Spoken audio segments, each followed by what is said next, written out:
A revelação que eu tive quando eu fui conhecer a família da minha namorada me fez terminar o relacionamento com ela. Agora eu entendi o porquê ela quis me apresentar tão rápido pra família dela. Nesse relato, nós somos um macho. Eu conheci essa querida de Jesus numa pescaria. Vocês acreditam? Eu fui numa pescaria, num sítio pescar. Quando eu cheguei lá, ela estava lá. Olhei ela de longe, parece que ela estava acesa, linda, iluminada, maravilhosa. Fiquei louquinha de amor por ela. Dei ali uma chegada, camisa 10, atacante. Perguntei se ela estava bem, perguntei se ela aceitava uma bebida, perguntei se ela já tinha pescado muito peixe. A gente deu aquela conversada, aquele papo furado. Ficamos ali o dia conversando, paguei uma bebidinha e tal, não sei o que. Ela me passou o número dela, começamos a conversar. Conversa vai, conversa vem. Descobri que ela morava na mesma cidade que eu, só que eu morava num bairro e ela morava em outro bairro. Não era muito distante, mas também não era tipo assim, meu Deus, que perto. Mas pro amor não existe distância, não é mesmo? Conversa vai, conversa vem. Comecei a conhecer ela trabalhava, ela estudava, eu também estudava, tava me formando. Vi que ela era uma menina assim que queria alguma coisa da vida dela. Chamei ela pra date, a gente começou a ficar, começamos ali aquele envolvimento bom. Eu, mega apaixonado por ela, ela me vira e fala, quero te levar pra conhecer minha família. Só que, gente, a gente era conversante,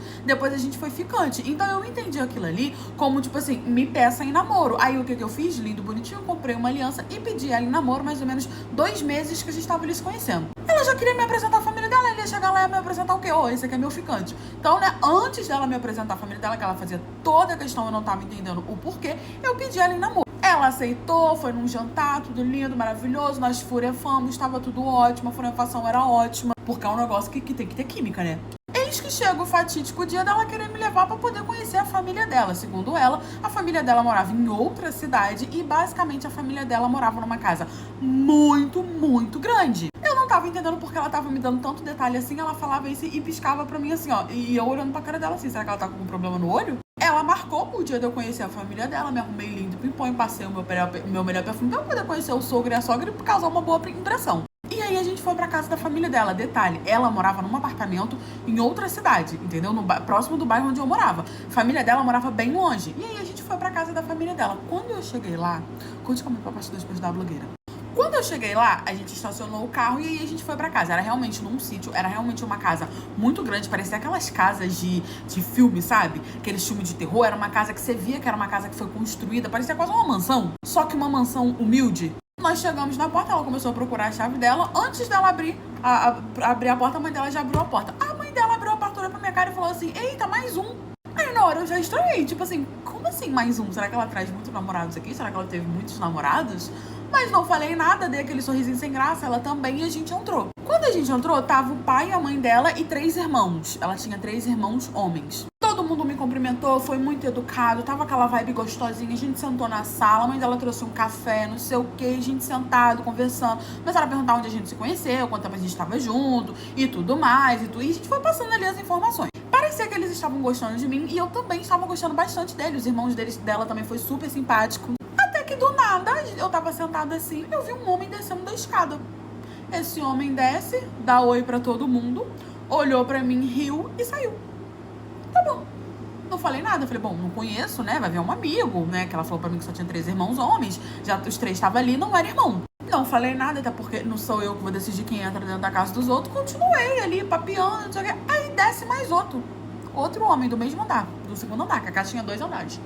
Veio, cumprimentou todo mundo, olhou pra mim de novo, riu e revirou os olhos e saiu. Eu falei, o que tá acontecendo, gente? Tranquilo. Daqui a pouco me sai outro homem, vindo de outro lado, assim, não era do segundo andar, ele tava vindo do outro lado.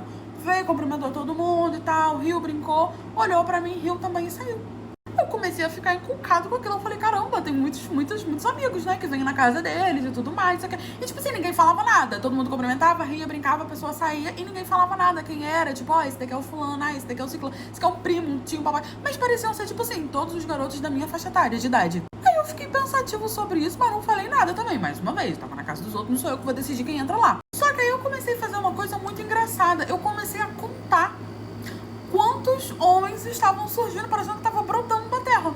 E era mais ou menos uns 10. Eu já tinha visto mais ou menos uns 10. Ia na sala, cumprimentava, saía, subia, andava, voltava, ia. E eu olhando aquilo e todo mundo agindo normalmente, conversando, brincando e rindo. Até que do nada, a minha sogra, querida sogra que eu tinha acabado de conhecer, levanta e fala assim, vamos lá conhecer o seu. Gente, vocês não têm noção do que tava acontecendo ali dentro daquela casa. Curte, comenta, parte 3 pra ajudar a blogueira. Quando ela falou isso, vamos conhecer o seu, todo mundo levantou. E aí os irmãos saíram, ficou só o pai e a mãe dela. E ela falou assim, vamos lá conhecer o seu logo e tudo mais. Já deixei tudo preparado pra você, né? A minha filha falou que vocês iam vir, que não sei o que e tudo mais. Aí eu já olhei pra cara da minha namorada assim, eu falei assim, como assim conhecer o meu? Ela falou, não, calma, você vai saber, eu vou te explicar tudo o que tá acontecendo. Porque ela viu que eu tava estranhando aquele desfile de macho e o meu o quê? Conhecer o meu o quê? A gente não ia dormir lá, a gente só tinha ido visitar mesmo, a gente ia ir embora. Só que aí eu não queria ser mal educado, nem causar uma péssima impressão. Eu fui seguir na dita cuja. Minha sogra foi subindo e eu fui subindo atrás dela com a minha namorada nas minhas costas e o pai dela continuou lá na sala. Quando a gente subiu, eu vi que era uma casa que tinha vários quartos e aí tinha um quarto com o meu nome. Por isso que quando eu falei o meu nome pra minha sogra, ela falou, eu já sei o seu nome. Tinha até um quarto com o meu nome. Aí ela abriu o quarto e falou, olha, esse aqui é o seu quarto, tá? A gente colocou ele até mais perto do quarto da Júlia. A Júlia era minha namorada. Espero que você goste, tá bom? Esse aqui vai ser o seu. A gente deixou o maior conforto possível. Tá tudo certinho. Entrem e conversem. Eu falei assim, gente, como assim eu já tenho um quarto na casa da minha sogra? E por que não é um quarto junto com a Júlia? Por que é um quarto que tá próximo do da Júlia? O que tá acontecendo, cara? Eis que a minha sogra sai, entra eu e minha namorada Júlia. Eu fiquei olhando pro quarto assim, tipo, caramba, eu tenho um quarto.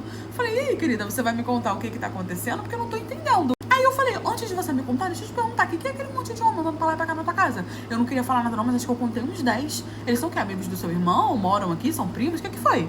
Ela me vira com toda a calma do mundo e fala assim, não, eles são meus namorados. Nesse momento eu não entendi nada, caiu o meu mundo, ficou aquele silêncio constrangedor. Eu falei, o quê?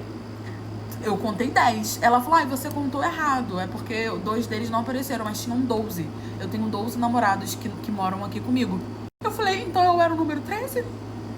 Eu comecei a rir e falei assim, cara, para de brincar, que história é essa, o que foi? Ela, senta aqui que eu vou te explicar.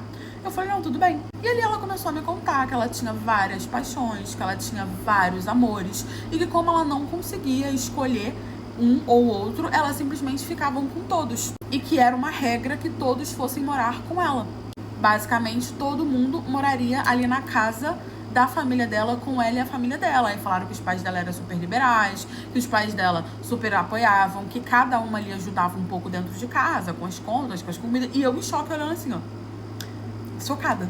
Aí, segundo ela, ela já tinha 12, comigo era 13, e que o número máximo que ela poderia chegar seria a 15, porque era a quantidade de quartos sobrando que tinha na casa dela, e que ela precisava que todos os namorados dela morassem com ela, porque ela não iria aceitar que morasse em outro lugar. E aí ela começou a explicar que ela não morava naquele apartamento, que ela só ia naquele apartamento quando ela precisava ir pra faculdade presencialmente, que a faculdade dela era uma faculdade online, mas que às vezes era presencial, e então tinha aquele apartamento lá da família, mas que na verdade ela morava ali, e que eu teria que pegar todas as minhas coisas e me mudar, e que ali seria o meu quarto. E ali, gente, ela não esperou nem eu falar, ela foi explicando, ela disse que eu teria dia da semana de dormir com ela, que eu ia ter oportunidade de conhecer todos eles, que todos eles estavam bem, e que esse era um critério pra poder se relacionar com ela. Ela tava achando que morar com ela era um problema. O problema não era morar com ela, o problema era morar com ela mais 12 caras. Eu não ia ter que dividir ela com um cara, eu ia ter que dividir ela com 12 caras. Eu comecei a rir e falei que eu não ia aceitar ter um relacionamento com ela e mais 12 caras. E falei, você não acredita que você fez comigo, não acredito que você me trouxe aqui, eu não acredito que eu te pedi em namoro, você não me contou. Como que você não me contou que tinha 12 namorados? E aí ela falou que sabia que isso era uma coisa muito diferente, que ela sempre esperava a pessoa estar muito envolvida pra poder contar, porque aí a pessoa acabava aceitando. Eu falei pra ela que eu podia gostar dela o tanto que for, que ela não tinha prequitinho de Jesus, que ela não tinha um alecrim dourado que nasceu no campo sem ser semeado, e que eu não iria me relacionar com ela. Não iria. Eu saí da casa, obviamente, peguei o meu carro e fui embora e deixei ela lá. Terminei com ela, bloqueei ela e fingi que eu nunca conhecia ela na minha vida. Ela que ficasse com os 12 namorados e procurasse os outros sozinha, sem contar comigo.